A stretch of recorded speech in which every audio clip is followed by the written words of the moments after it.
So what's the idea here behind an FLP? FLPs are typically done for real estate when you have a lot of real estate. So what we're going to do here is we're just going to add a lot of complexity. We're going to add LLCs all over the board. Okay, we're going to have LLCs here like this.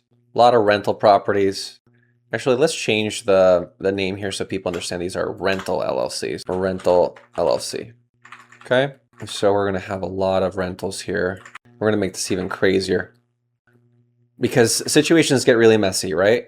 And maybe we have a holdco in the middle, right? Maybe we have a holdco over here, and maybe you have mom and dad over here. Okay, so here's the situation. Mom and dad have a lot of rental properties. Ownerships are all over the place. Dad owns some rental over here. Mom owns over here. Dad owns this holding company over here. Dad owns this rental that's owned by another partner. And as you can start to see, things get complicated very quickly, right? There's a lot of ownership, like who owns what. The ultimate goal of an FLP is to transfer ownership from the parents over to their kids. It's a way to consolidate ownership. With FLPs, there's going to be a GP and LP sort of structure, right? Typically what happens is that mom and dad will have an FLP and they'll have a 1% ownership as a GP, general partner, and will start to gift shares to their kids, 99%, as an LP. So there's a lot of gifting that happens here every single year. Okay, so another piece of education for folks that are like, what, gifting, what, why are we gifting? So for people who have a lot of money, who have very large net worths, they're typically going to run into one specific issue, which is called the estate tax.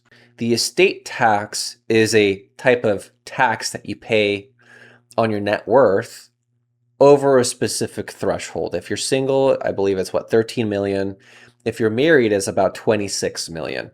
So anything, every dollar over that threshold, and you die, is going to be taxed at 40%. So what a lot of families are going to do is that they're going to start to make gifting to either irrevocable trusts like IGITs or SLATs or GRATs or CRTs to remove a lot of their net worth from their estate to outside of their estate. And one way to do this is through an FLP, a family limited partnership, where ownership is completely all over the place. And we're going to disregard this. And then the FLP is going to be the ultimate owner of all of these entities. And an FLP is just really a holding company at the end of the day. Now, there's so many things you have to keep in mind. FLPs have gifting. You need to appraise it. Can't use it as your personal piggy bank, right? But it keeps things nice and structured.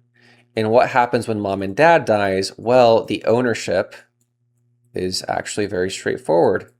You'll have you have 2 kids, and that LP is then split 50-50 between both kids, right?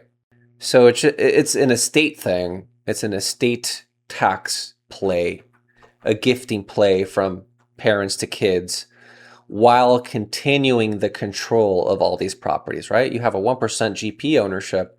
You're still going to have ownership and say on whatever happens on these properties. You die, the kids end up owning all of these properties in a very structured way. So